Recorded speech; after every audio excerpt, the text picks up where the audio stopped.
This is the stand of Rimor, which is an Italian make. It is comparatively economic. This is their Seal 8 van. And let's have a look at some of the details about it. So this, in this condition, you're looking at 45,713 euros. Kick-off price is just over 36,000 euros.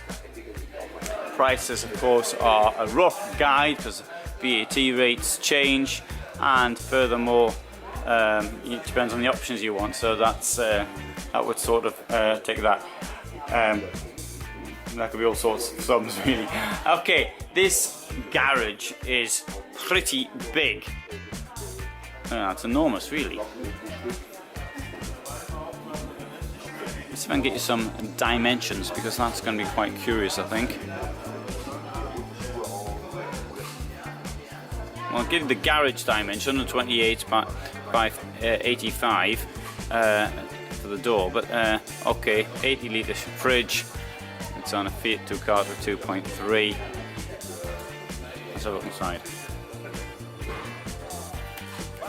Okay, so you've got the beds quite high up, but hey, that's the price of having such a brilliant garage in there. I mean, you really get some quite a lot of stuff in there. I hope that the weight can take it. I don't know what the weight is. Normally you'd probably expect something to be 150 kilos. So anyway, just point that one out. Okay, at the back here you have windows either side, lockers around there. You've got a very nice roof vent, or skylight I should say, window at the back, and there. Here we have a bit of storage up there, freezer, fridge. Here we've got an enormous, absolutely enormous wardrobe. Benefit with some light. I don't think there's any light. Well, I suppose that money you can't expect a light in there. You've got a place here to hang your coat up with or something. Okay, shower unit in there. So I don't know where the light is. I've turned on if I did know. We've got a mirror up there so you can see yourself.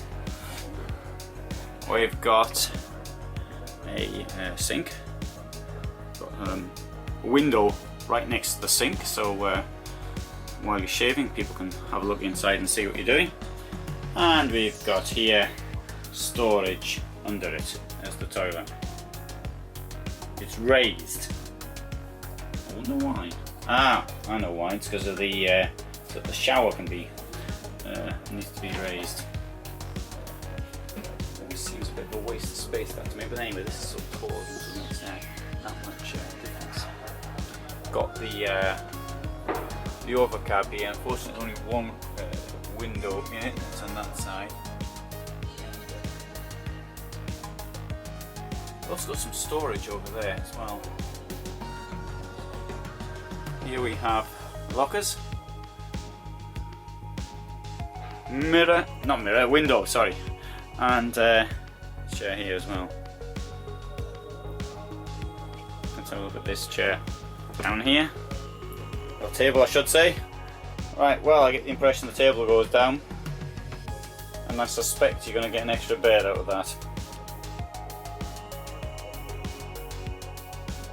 Oh, it's another feature I want to mention. I've noticed this before in Rimor. You can actually, this bit here, this over the bulkhead there, you can actually push that back so you get more headroom, should you so desire, for the driver and the passenger. I think that's a pretty good idea, really. I'm always complaining at overhead beds, taking away headroom, but in that case it actually creates headroom. So I like that. I mean, as a general rule, I don't really like overcab versions. I mean, it's great because the height, and it does give you extra space. Problem is, I mean, it's wind resistance. You're looking at easily 15% on your fuel bill because of it. Extra height. Now, height's great, but I want height all the way back, and so you've got extra height in one part, but not in the others. The rest of the van. So, anyway.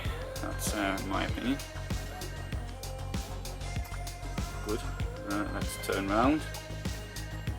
Well, for a van with plenty of space inside, that would tick the bill. It's not particularly expensive as far as vans are concerned. So, could it be suitable for you or not? There you have the remote controls. You don't really have to get out of bed to turn that on. You might have to learn how to do it without looking, but you can turn the heating on from the bed. If you couldn't learn how to turn it on without looking, I suppose they could have put it up there somewhere.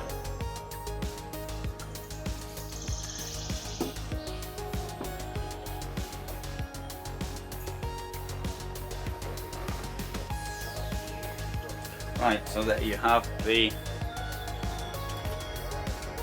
Rimor Seal 8.